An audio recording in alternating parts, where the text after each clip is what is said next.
దేవుని పరిశుద్ధ నామములో నుండి ఈ రాత్రి ప్రార్థనలో వెళ్ళకపోవడము వాక్యంగా చదువుకుంటాం. యోనా గ్రంథము 4వ అధ్యాయం, పేజ్ నంబర్ 763, పాత నిబంధనలో పేజ్ నంబర్ 763, యోనా గ్రంథము 3వ అధ్యాయం. ఈ అధ్యాయం చిన్నది, 10 వచనాలు ఉన్నాయి. మనం మార్చి చదువుకుంటాం. యోనా గ్రంథము 3వ అధ్యాయం, పేజ్ నంబర్ 763. ఈ చిన్న అధ్యాయం మనం మార్చి చదువుకుంటాం.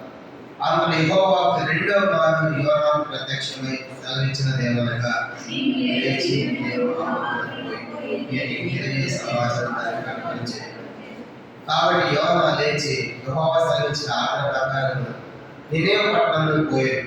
నినెవె పట్టణం దేవుని దృష్టికి గొప్పదై 3 దినముల ప్రయాణమంత పరిమాణం గల పట్టణము.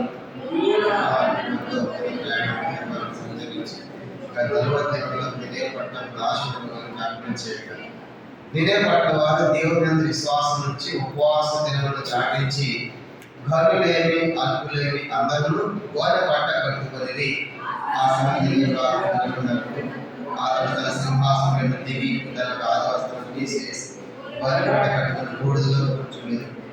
మరియు రాజైన తాను ఆయన మంత్రులను ఆజ్ఞేయగా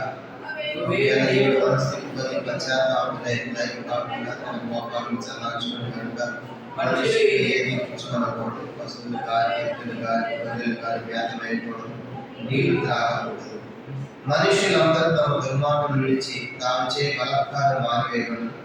మనుషులేమి పశువులేమి సమస్తమును గోరి పట్టుకునవలెను. జనులు హృదయపూర్వకంగా దేవుని వేడుకొనవలెనని దూతలు నినెవె పట్టణంలో చాటించి ప్రకటన చేసిరి. వారు చేయచున్నట్లుగా దేవుని గురించి పశ్చాత్తాపడి వారు చేయగలిగి తన మాట ఇచ్చిన కీడు చేయక ప్రార్థన. మనలో ప్రజలుగా తండ్రి, పరిశుద్ధ దేవునికి స్తోత్రాలు. సమయంలో పాట ద్వారా వినాలు నమ్మిపరుచుకున్నారు. తిరిగి సమయంలో చదవబడిన వాక్యం దీవించడం ఆస్వాదించండి. యోనా యొక్క గ్రంథం ద్వారా వేరే వారికి ఏ రీతిలో పశ్చాత్తాపడడానికి సంగతులు ఆమె పేర్లు మేము చూసాం. దాని కొనసాగింపులో కొన్ని సంగతులు మనం ధ్యానం చేసి మేము ప్రార్థన విషయంలో కూడా ఎంత దీవెనకరంగా చేయాలి. ఐదు రాష్ట్రాలు కూడా మరుగుపరిచి బలపరచుకున్నాం. యేసు ప్రభు నామములో ప్రార్థించి వేడుచున్నాము తండ్రి, ఆమేన్. పిల్లలు చదువుతున్నటువంటి వాక్య భాగము గత దినాల్లో ఆయిల్ ప్రేయర్లో కూడా మరి యోనా గురించిన ఒప్పుకోని ప్రార్థన, తర్వాత యోనా చేసిన ప్రార్థన గురించి కూడా మనం చూసాం. ఈరోజు మరి గత ఒప్పుకోని ప్రార్థన అయిన తర్వాత ప్రార్థన గురించిలో నినెవె పట్టణస్థులు దేవుడు వారిని క్షమించడానికి గల కారణాలు: 1 విన్నారని, 2 విశ్వాసం ఉంచారని, 3 విధేయత చూపించారని, 4 విడిచిపెట్టారని, 5వదిగా వేడుకున్నారనే సంగతులు మనం చూస్తాం. ఈరోజు ఈ నినెవె పట్టణస్థుల మరికొన్ని లక్షణాలు ఈ రాత్రి మనం చూడబోతున్నాం. దేవుడి దృష్టికి వీళ్ళు ఘోరమైన దుర్మార్గంలో దుష్టత్వం ఉన్నప్పుడు దేవుడి పట్టణాన్ని నాశనం చేయకుండా ఉండడానికి నినెవె పట్టణానికి యోనాను పంపించినప్పుడు యోనా ఆ ప్రజలకు దుర్మార్గం గుర్తించిన వాడే అక్కడికి పోకుండా తర్షీషు పట్టణానికి వెళ్తారు. వీళ్ళకు వాడే ఉంటుంది కనుక ఆ వాడుతో తుఫాను రావడం, సముద్రం పడడం, ఆ తర్వాత సముద్ర గర్భంలో యోనా ఎలాగో ప్రార్థన చేసేదో మనం చూసాం. ఆ తర్వాత మళ్ళా రెండోసారి మాట్లాడుతాడు 3వ అధ్యాయం 1వ వచనంలో, నువ్వు నినెవె పట్టణానికి పోవాలి, అక్కడ వాళ్ళకి ప్రకటన సమాచారాన్ని తెలియచేయాలని చెప్పినప్పుడు యోనా లేచి ఇప్పుడు మధ్యమ తరగతి నుండి బయటకు వచ్చిన యోనా నినెవె పట్టణానికి వెళ్తున్నాడు కనుక సువార్త ప్రకటించాలి.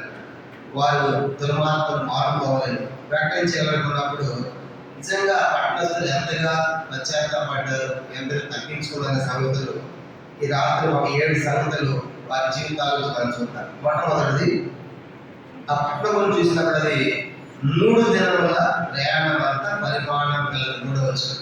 ఆ పట్టణం అంతా సంచరించాలంటే, ప్రకటించాలంటే ఎన్ని రోజులు పడుతుందంట? 3 రోజులు. కానీ యోనా ఎంత సంచరించాడు? 4వ వచనం. యోనా పట్టణంలో 1 దినం ప్రయాణం దూరము సంచరించి, కనుక 1 దినం ప్రయాణం చేశాడు. ఇంకా యోనా 2 దినాలు ప్రకటన చేయాలి. కానీ 1 దినానికి వాళ్ళు ఏమైపోయారంటే రాజు మొదలుకొని సామాన్య ప్రజలు అందరూ కూడా కనుక దీనులైపోయారు, తగ్గించుకుంటున్నారు. కనుక వాళ్ళు ఎప్పుడైతే వాళ్ళ సమయం వెంటనే ఇంకా 2 దినాలు ప్రకటన ప్రకటించుకోవడమే మొదటి దినంలోనే వాళ్ళంతా మార్పు చెందుతున్నట్టుగా మనకు కనబడతారు. కాబట్టి అది 3 దినాల పరిమాణం కలది. అలాంటిది యోన ఒక దినమే సంచరించాడు. ఒక దినం సంచరించి చెప్పాడు, ఇంకా 2 చెప్పాలి. ఒక్కరోజు చెప్పేటప్పుడు అందరూ ఏమైపోయారంట, అందరూ మారిపోవడానికి ఇష్టపడ్డారు. అందరూ కూడా తప్పు తెలుసుకోవడానికి ఇష్టపడ్డారు. అంటే ఇది ఏం తెలియజేస్తా ఉందంటే, వాళ్ళు ప్రార్థించిన వెంటనే మాట మనం చూస్తాం. వెంటనే వాళ్ళు దేవుడి సన్నిధికి వచ్చి తగ్గించుకుంటున్నారు అనే విషయం వాళ్ళకి జ్ఞాపకం చేయబడతాం. అందుకే దేవుడు చూశాడు వెంటనే ఒక దినమే. కానీ దేవుడు మనతో ఎన్నోసార్లు మాట్లాడుతూ ఉంటాడు. కొంతమందితో ఒక దినం మాట్లాడతాడు, 2 దినాలు, 3 దినాలు, వారం, నెల, సంవత్సరాలైన దేవుడు వాడికి ఇదే చూపించాడు. కానీ ఉండే పట్టస్తులు ఒక్క దినంలోనే వారు మార్పు చెందుతున్నట్టుగా మనకు కనబడుతుంది. ఇంకా 2 దినాలు వెళ్ళాలి. ఒక దినం ప్రార్థన చేసినప్పటికే ఒకటి దినం వాళ్ళకి ఆ పట్టణం అంతా వెళ్ళిన సమాచారం 40 రోజులు నాశనం అవుతుంది మనం మాట్లాడగానే ఒక్క రోజు అంతా ఏమైపోయారంట, మారిపోవడానికి ఇష్టపడుతున్నారు. మొదటి సంగతి ఏం జ్ఞాపకం చేయబడుతుంది, వాళ్ళు వెంటనే వాడి సమయం ఉండగానే నేడే మీకు అనుకూలమైన సమయం, నేడే గొప్ప రక్షణ ప్రకటించినప్పుడు వెంటనే దాన్ని లోపడిపోయాడు. అంటే మనం కూడా జ్ఞాపకం చేసే మొదటి సంగతి ఏంటంటే, దేవుడు మనతో మాట్లాడుతూ మనం కూడా వాయిదాలు వేయకుండా వెంటనే మనం దేవుడు లోపడినప్పుడు నిజంగా దేవుడు చేసే కార్యాలు మనం చూస్తాం. అది మొట్టమొదటిగా చూస్తాం. ఇదే పట్టణస్తులు ఉన్న గొప్ప అద్భుతమైన లక్షణము, వాళ్ళ సమయం ఉండగానే సత్యం చేసుకుంటున్నారు. ఇంకా 2 దినాలు తిరిగి చెప్పకముందే ఒక దినంలోనే వారు మారిపోతుందంటే మనకు కనబడుతుంది. మొదటి 2వ సంగతి వాళ్ళు ఏం చేశారంటే చూడండి, 6వ వచనం. 2వ సంగతి మనం చూసినప్పుడు 6వ వచనం, 3వ 6వ వచనం. ఆ సంగతి నినేవె రాజునకు వినబడినప్పుడు అతడు తన సింహాసనం మీద దిగి తన రాజవస్త్రం తీసేసి కొట్టి పెట్టుకుని బూడిదలో కూర్చుంటాడు. ఎప్పుడైతే ఈ యొక్క ప్రకటన వెళ్ళిందో, ఆ నినేవె రాజు అని రాత్రి పెట్టినప్పుడు ఏం ప్రకటిస్తున్నామో ఆ పట్టణం గురించి తీసుకుని జైలు పెట్టండి. వెంటనే ఎప్పుడైతే ఆ రాజు నిలబడిందో, రాజు ఒక శాస్త్రం జారీ చేశాడు. అందరూ కూడా అక్కడికి ఏం చేయాలంటే ఆయన రాజవస్త్రం తీసేసాడు. మంత్రులు కూడా ఆజ్ఞ ఇచ్చాడు, అందరూ కూడా గోనె పట్ట కట్టుకోవాలి. మనుషులు కానీ, జంతువులు కానీ, పశువులు కానీ ఏమి గడ్డి వేయకూడదు, నీళ్లు రాకూడదని ఒక దేశమంతా ఒక ప్రకటన జారీ చేశారు. అంటే 2వదిగా వాళ్ళు వస్త్రాలు తీసివేసి గోనె పట్ట కట్టుకుంటున్నారంటే అర్థం ఏంటంటే, తాము తగ్గించుకుంటున్నారు, ధూళిలో కూర్చుంటున్నారు, బూడిదలో కూర్చుంటున్నారు. గోనె పట్ట తీసేసి అదేం తెలియజేస్తా ఉందంటే, రాజు కూడా రాజు వస్త్రాలు తీసివేసి గోనె పట్ట కట్టుకుంటాడంటే తాము తగ్గించుకుంటున్నారు. దేశానికి వచ్చినప్పుడు కాబట్టి మేము నశించిపోతాం, దేవుడు మనం అనుగ్రహించాలని రాజు అలా చేస్తున్నాడు. సామాన్య జనులు కూడా అలా ఆజ్ఞ ఇచ్చినప్పుడు అందరూ కూడా చేసినట్టే గోనె పట్ట కట్టుకుని బూడిదలో కూర్చుని ఆలోచన. కాబట్టి ఇది ఏం తెలియజేస్తారు, వారి యొక్క తగ్గింపులు తెలియజేస్తాం. వస్త్రాలు తీసేసి గోనె పట్ట ఎక్కువ కట్టుకుంటాం. గోనె పట్ట దుఃఖం ఉన్నప్పుడు, బాధ ఉన్నప్పుడు, దిగ్గులు ఉన్నప్పుడు కనుక, చనిపోయిన సందర్భాలు కనుక ఏ వస్త్రాలు అయితే ఏమి లేకుంటాం. కాబట్టి ఎలా వాళ్ళు తాము 2వదిగా తగ్గించుకున్నట్టు మనకు కనబడుతుంది. అందుకే వాళ్ళు గోనె పట్ట పట్టుకున్నట్టుగా మనం చూస్తాం. ఇవన్నీ దేవుడు చూసాక వాళ్ళు క్షమించారు. మొదటిది ఒక్క దినం ప్రయాణం చేసి ప్రకటించాలని మారిపోయారు. ఇంకా 2 దినాలు అవకాశం ఉంది, ఇంకా 2 దినాలు తిరగాలి. 2 దినాలు తిరగకపోతే పట్టణం అంతా కూడా మారిపోతున్నారు. 2వ సంగతి గమనించినప్పుడు వాళ్ళు తాము ఏం చేశారంటే, రాజు మొదలైన సామాన్య జనులు, వారి వస్తువులు, మనుషులు ఇవన్నీ కూడా మరి గోనె పట్ట కట్టుకుని వీళ్ళను బూడిదలో కూర్చోవాలి. తర్వాత జంతువులు, పశువులు కూడా ఏం చేయకూడదు, మేత వేయకూడదు, నీళ్లు తాగకూడదంటే మాకు ఏం తెలియజేస్తా ఉన్నది. 3వ సంగతి అంటే వాళ్ళ పశ్చాత్తాపాన్ని తెలియజేస్తాం. పశ్చాత్తాపడుతున్నారు కనుక వాళ్ళ పాపల విషయమై పశ్చాత్తాపడుతున్నట్లుగా మనకు జ్ఞాపకం చేయబడతాం. కనుక గోనె పట్ట కట్టుకోవడం అంటే వాళ్ళు తగ్గించుకోవడం. ఆ తర్వాత 3వ విషయము, మరి పశువులకు కూడా మేత వేయటం లేదంటే, నీళ్లు వేయట్లేదంటే ఏం చేస్తారంటే వాళ్ళు పశ్చాత్తాపడుతున్నట్టుగా మనకు కనబడుతుంది. వాళ్ళ పశ్చాత్తాపాన్ని దేవుడు చూశారు. కాబట్టి 3 విషయాలు చూసి, మొదటిది వెంటనే అనే సంగతి మనకు జ్ఞాపకం చేయబడుతుంది. కాబట్టి వెంటనే వాళ్ళు దానికి లోబడుతున్నారు. 2వదిగా గోనె పట్ట కట్టుకోవడం, తాము తగ్గించుకుంటున్నారు. 3వదిగా మరి పశ్చాత్తాపడుతున్నారనే సంగతి మనకి జ్ఞాపకం చేయబడుతుంది. అవన్నీ తీసేయమ్మా. మనం చెప్పారు ఆదివారం పిల్లలు పెట్టేసి అవి పెట్టుకుని రావు, చర్చకు వచ్చినప్పుడు అవన్నీ తీసుకురావాలి. జిమ్ జిమ్ జిమ్ జిమ్ మనవాడు చెప్పమని చెప్పారన్నా 10 వారాలు చెప్పాలి. పిల్లలకు పెట్టేది తప్పు. మళ్ళీ చర్చికి వస్తారు అంటే మీ పిల్లలు వస్తున్నారంటే తెలియాలి కదా. అటు చేయకండి. 10 సార్లు చెప్పకూడదు, ఎన్నోసార్లు చెప్తారు వాళ్ళు. మీ ఇంట్లో పెట్టుకోవడం ఇష్టం ఇక్కడ తీసేయండి. మనం గమనించామంటే మూడో సంగతి, వాళ్ళు పశ్చాత్తాపడుతున్నట్టుగా మనకు కనబడతాం. పశ్చాత్తాపంగా పశువులు కూడా వాళ్ళు మేత వేయట్లేదు, నీళ్ళు పెట్టడం లేదంటే అది వాళ్ళు ఎంతగా పశ్చాత్తాపడితే పశువులకు ఆహారం మేత మానేస్తారు, నీళ్లు మానేస్తారు, ఆహారం మానేస్తారు వాళ్ళు కూడా. అంటే అది వాళ్ళ యొక్క పశ్చాత్తాపాన్ని తెలియజేస్తారు. 4 చూద్దామా. ఇంకేం చేస్తారు వాళ్ళు? యోనా గ్రంథం 3వ అధ్యాయం. యోనా గ్రంథం 3వ అధ్యాయం 5వ వచనం చూడండి. యోనా గ్రంథం 3వ అధ్యాయం 5వ వచనం. నినెవె పట్టణపు వారు దేవుని యందు విశ్వాసం నుంచి ఉపవాస దినమును చాటించి గడులేని అవి అంతటా గోనె పట్ట కట్టుకొని. కనుక 4వ సంగతి, దేవుని యందు వారు విశ్వాసం ఉంచారు. దేవుడు మమ్మల్ని క్షమిస్తాడు, మా పాపాన్ని పరిహరిస్తాడు, మమ్మల్ని లైవ్ చేయకుండా కాపాడతాడని వారి లోపల గొప్ప విశ్వాసం కనబడతాం. దేవుని యందు విశ్వాసం ఉంచేవాడు.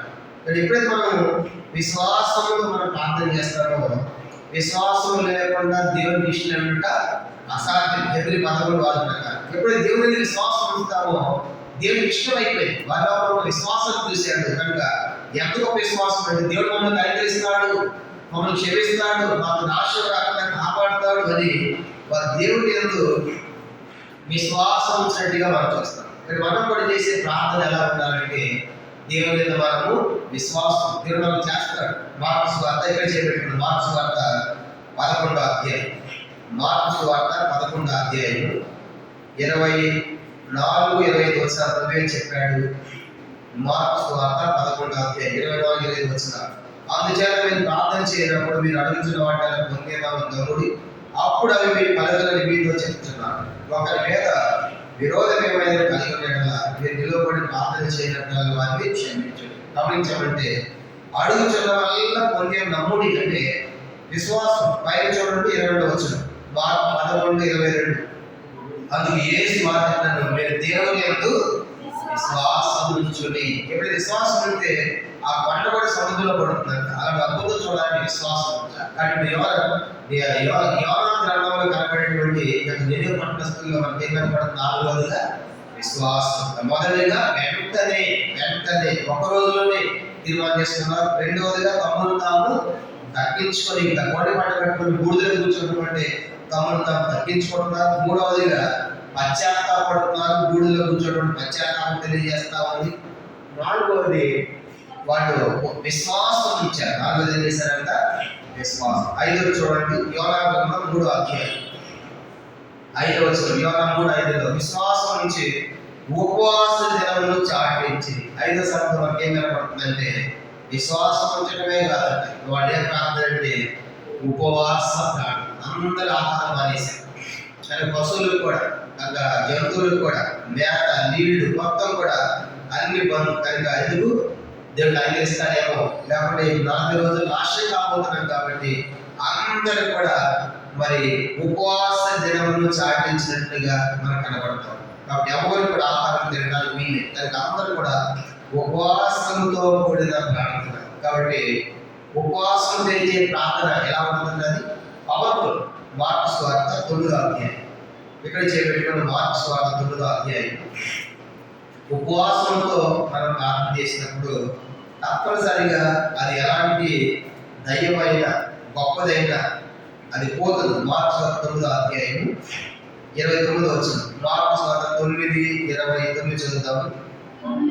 అందుకు ఆయన ప్రార్థన వల్లే కానీ దేని వల్ల ఈ విధమైన వదలిపోవట అసాధ్యం. వాటి ప్రార్థన వల్లే అని అక్కడ పైన 2 కింద వల్ల చూడండి, ఉపవాసం వలననే అదే అండి. ఎందుకు వెళ్ళమంటే వాడు ఉపవాస ప్రార్థన చేయాలి. కనుక ఉపవాస ప్రార్థన ఆ మోగ దయ్యాన్ని వెళ్ళగొట్టేట్టుగా చేసింది. ప్రభువు చేశాడు. అలా చేయలేకపోయేవాడు. కాబట్టి ఉపవాస ప్రార్థన కూడా చాలా ప్రాముఖ్యమైనది. దానికి యోనా గ్రంథంలో ఒట్టి విశ్వాసమే కాదు, వారి కడుపులు మార్చుకుని దేవుని సన్నిధిలో భోజనాడుతున్నారు. విశ్వాసంతో కూడిన ఉపవాస ప్రార్థన కూడా చేశారు.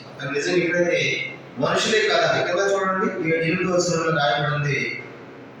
8వ వచనంలో ఒకవేళ దేవుడు మనసు తిప్పుకొని పశ్చాత్తాపం లైన్ కాకుండా తన కోపాన్ని చల్లార్చుకుని కనుక మనుషులు ఏది కూర్చుకోనకూడదు. మనుషులు కూడా అంటే పశువులు కానీ, ఎద్దులు కానీ, గొర్రెలు కానీ మేతమేయకూడదు, నీళ్లు త్రాగకూడదు. కాబట్టి పశువులు కూడా ఉపవాసం పెట్టేశారు. పశువులు కనుక దేశం అంతా కూడా ఆ రోజు ఆహారం బాగా చేశారు అందరూ. కనుక ఎలా ఉంటుంది ఇవన్నీ దేవుడు చూస్తా ఉన్నాడు.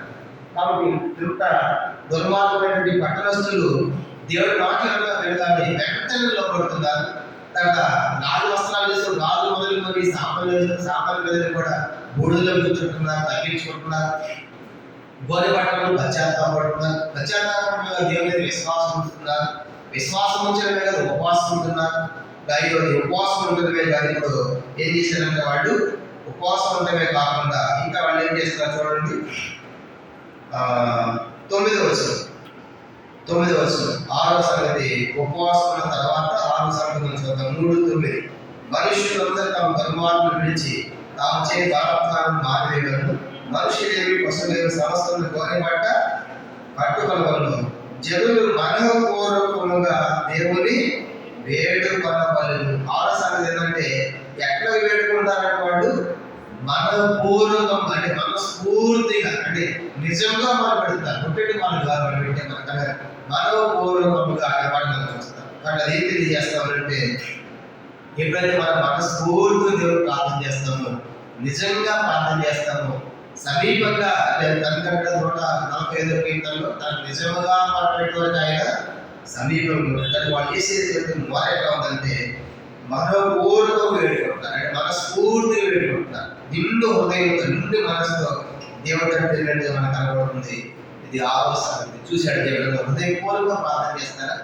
కానీ మనం కూడా ఎట్లా దేవుడికి ఎట్లా ప్రార్థన చేయాలంటే మత్తయి సువార్త 18వ అధ్యాయం ఇక్కడ చేయబెట్టుకున్న మత్తయి సువార్త 18వ అధ్యాయము 35వ వచనం. మనం కూడా ఇక్కడ క్షమించేటప్పుడు చెప్పాడు. మత్తయి సువార్త 18వ అధ్యాయం 35వ వచనం. వీళ్ళు ప్రతివాడు తన సహోదరుని హృదయపూర్వకంగా క్షమించిన ఎడల నా పరలోకపు తండ్రి ఆ ప్రకారం ఎడల హృదయపూర్వకంగా క్షమించాలి. కానీ ఇప్పుడు అది నిడే పట్టణస్థుల్లో మనం కనబడుతుంది ఏంటంటే మనం మనస్ఫూర్తిగా మనపూర్వకంగా హృదయపూర్వకంగా దేవుణ్ణి వేడుకున్నట్లుగా మనం చూస్తాం. కాబట్టి ఎప్పుడైతే మనము మరి మనపూర్వకంగా దేవుడిని వేడుకుంటామో దేవుడు మనల్ని క్షమిస్తాడు, కనికరిస్తాడనే సంగతి మనకి జ్ఞాపకం చేయబడతాడు. ఇర్మియా గ్రంథంలో కూడా ఒక మాట ఉంటుంది. ఇర్మియా గ్రంథం 29వ అధ్యాయం చూడండి. మనం ఏం చేయాలంటే దేవుడిని పూర్ణ మనసుతో వెళ్తాడు. ఇది 29వ అధ్యాయం. మనం కూడా ఇర్మియా గ్రంథం 29వ అధ్యాయం 12-13 వచనాలు చూడండి. ఇర్మియా గ్రంథం 29వ అధ్యాయం 12-13 వచనాలు. మీరు ఇర్మియా గ్రంథం 29వ అధ్యాయం 12-13. మీరు నాకు మొరపెట్టుదురేమి, మీరు నాకు ప్రార్థన చేయదు వద్దురేమి నేను మీ మనవి ఆలోచించదు. 13 చూడండి. మీరు వెతకిన ఎడల పూర్ణ మనస్సుతో నన్ను విచారణ చేయడం లేదు, నన్ను కనుగొంటారు కానీ నేను మీకు కనుగొచ్చుకుంటాను. కానీ కనుగొచ్చామంటే వాళ్ళు ఎట్లా మనసు ఎదుగుతారని వాళ్ళు పూర్ణ మనసు పూర్ణ దేవుడు పెట్టుకుంటున్నారు. అది దేవుడు చూసి వాళ్ళు క్షమించాలనుకున్నాడు. ఇది 6వ సంగతి మనం చూస్తాం. కానీ 6 సంగతులు చూసాం. మొదటిది వాళ్ళు 3 దినాలు ప్రకటించక ముందే 1 దినంలోనే వారు తీర్మానం చేసుకున్నారు. రెండవదిగా గోనె బట్ట కట్టుకున్నారంటే రాజవస్త్రాలు తీసివేసి తమను తాము తగ్గించుకున్నారు. బూడిదలో కూర్చోవడం అంటే 3వదిగా పశ్చాత్తాపడుతున్నారు. 4వదిగా దేవుని యందు విశ్వాసం ఉంచారు. 5వదిగా ఐదవది ఒట్టు విశ్వాసం ఉపవాసంలో కూడా విశ్వాసం మనకు కనబడుతుంది. అంటే 5వది. 6వది మనపూర్వకంగా పూర్ణ మనసులో వేడుకుంటున్నారు. 7వది అక్కడ చూసి మనం ప్రార్థన చేద్దాం. యోనా గ్రంథం 4వ అధ్యాయం. యోనా గ్రంథం 4వ అధ్యాయం ఆఖరి చూడండి. మనం గమనించామంటే ఏం చేశారంటే వాళ్ళు 10వ వచనం ఆఖరి యోనా గ్రంథం 3వ అధ్యాయం 10వ వచనం. ఈ నినెవె వారు తమ చెడు నడతలను మానుకొనగా వారు చేసిన పిల్లలు దేవుడు చూచి పశ్చాత్తాపడే వారు చేయదని తన మాట ఇచ్చిన చేయక వారు ఆ ఏడాది తమ చెడు నడతలు మానుకొనగా అంటే తన పాపాన్ని విడిచిపెట్టారు. ఒప్పుకోవడమే కాదు పూర్తిగా విడిచిపెట్టారు. ఇవన్నీ దేవుడు చూసినాక అప్పుడు దేవుడు చూచి అన్నాడు. ఏం చూశాడు? పట్టణంలో వెంటనే తీర్మానం తీసుకొని చూశాడు. రెండవదిగా వాళ్ళు గోనెపట్టడం తగ్గించడం చూశాడు. మూడవదిగా బూడిదలోకి వచ్చింది పశ్చాత్తాపడం చూశాడు. నాలుగవదిగా వాళ్ళు దేవుడిని ఎలా విశ్వాసం ఉంచారో చూశాడు. ఐదవదిగా ఉపవాసంతో కూడా ప్రార్థన చూశాడు. ఆరవదిగా మనపూర్వకంగా వాళ్ళు వేడుకోవడం చూశాడు. ఏడవదిగా తమ చెడు నడతలు బాగున్న దేవుడు చూశాడు. ఇవన్నీ చూసినప్పుడు దేవుడు ఇచ్చాడంట పశ్చాత్తాపుడై ఇలాంటి వారికి ఏం చేయకూడదు. మారాడు కదా, ఒక వ్యక్తి మారాలి ఎందుకు వాడతాడు కానీ నశించాలి అని వాడు ఆ అతిగా ఇటు వాళ్ళు పూర్తిగా దేవుడు వైపు టర్న్ అయిపోయారు, తిరిగిపోయారు, మారిపోయారు. అందుకే దేవుడు వారు కీడు చేయకుండా మారాడంట. అప్పుడు యోనా రియాక్షన్ ఎట్లా ఉంది చూడండి. 4 మనకి వచ్చింది. యోనా దీన్ని చూసి బహు చింతాప్రాప్తుడై కోపగించుకొని. కాబట్టి యోనా ఇప్పుడు మాట సంతోషం రావాలి కదా. ఏమంటున్నాడు? యోనాకి కోపం వచ్చింది. ఎందుకు? ఒక సేవకుడు అనేక మంది 1,00,000 మంది మాట సంతోషించాలి కదా, అది సంతోషించకుండా వారు నాశనం అవ్వాలని కోరుకున్నట్టుగా యోనా అంటారు. ఒక చెప్పినైతే 4వ అధ్యాయంలో అది ఎందుకు జరిగిందో మరొకరు మనం ధ్యానం చేస్తాం. కాబట్టి ఈరోజు ఈ విషయాన్ని దాకా పెట్టుకుంటాం. దేవుడు మనం పరిగణించాలంటే మనం వెంటనే చెప్పినప్పుడే మనం లోపడాలి. గోనె పట్ట కట్టుకోవడం అంటే మరి మనం తగ్గించుకుని ప్రార్థన చేయాలి. మూడవదిగా బూడిదలో కూర్చోవడం అంటే మనం పశ్చాత్తాపంతో చేయాలి. 4వది దేవుడి మీద విశ్వాసంతో చేయాలి. 5వది ఉపవాసంతో చేయాలి. 6వదిగా మనపూర్వకంగా చేయాలి. 7వది చెడు ప్రవర్తన విడిచి మనము చేయాలి. అందుకే యోవేలు గ్రంథం, అందుకే దేవుడు ఏమంటాడు అలా చేస్తే ఆ మాట చదువుకుని మనం ప్రార్థన పెడతాం. యోవేలు గ్రంథము 2వ అధ్యాయం. యోవేలు గ్రంథము 2వ అధ్యాయం చూడండి. ఒక మాట మనం చదివి మనం ముగించుకుంటాం. యోవేలు గ్రంథం 2వ అధ్యాయం 12వ వచనం చదువుకుంటాం. యోవేలు గ్రంథం 2వ అధ్యాయం 12వ వచనం, 12, 11 వచనాలు. యోవేలు గ్రంథము పేజీ నంబర్ 753, 2వ అధ్యాయం 12, 11 వచనాలు. ఇప్పుడైనా మీరు ఉపవాసం నుండి కన్నీరు విడిచి దుఃఖించి మనపూర్వకంగా తిరిగి నా దగ్గర రండి. ఇదే యెహోవా మీ దేవుడు. యెహోవా కరుణావాత్సల్యతను గలవాడను, శాంతమూర్తి, అత్యంత కృపగలవాడనే ఉండి తాను చేత ఉద్దేశించిన కీడుని చేయక పశ్చాత్తాపడు కనుక మీ వస్త్రములు కాక మీ హృదయం చెప్పుకుని ఆయన తట్టు తిరిగి. కాబట్టి ఆయన అత్యంత కృప కలిగిన వాడు, కరుణావాత్సల్యం కలిగిన వాడు, శాంతమూర్తి. ఎప్పుడైతే మనము మన వస్త్రాలు హృదయాన్ని చెప్పుకొని ఆయన తిరుగుతామో ఆయన వెంటనే ఆయన కనికరిస్తాడు, కృప చూపిస్తాడనే సంగతి మనకు జ్ఞాపకం చేయబడతాం. అలాగా దివ్య పట్టణంలో జరిగింది. ఇలా అలాంటి మన జీవితాల్లో మనం కూడా ఇలా చేసినప్పుడు అద్భుతమైన దేవుని యొక్క సహాయం కోరుకుంటాం. అలా అయితే మనం దేవుని సంతో ప్రార్థన చేయడానికి ప్రభు తన కృపను మనకు దయచేయడం కాక ఆమె ప్రభు యొక్క వాక్యాన్ని దీవించడం కాక. నా పెట్టుకోరండి దయచేసి.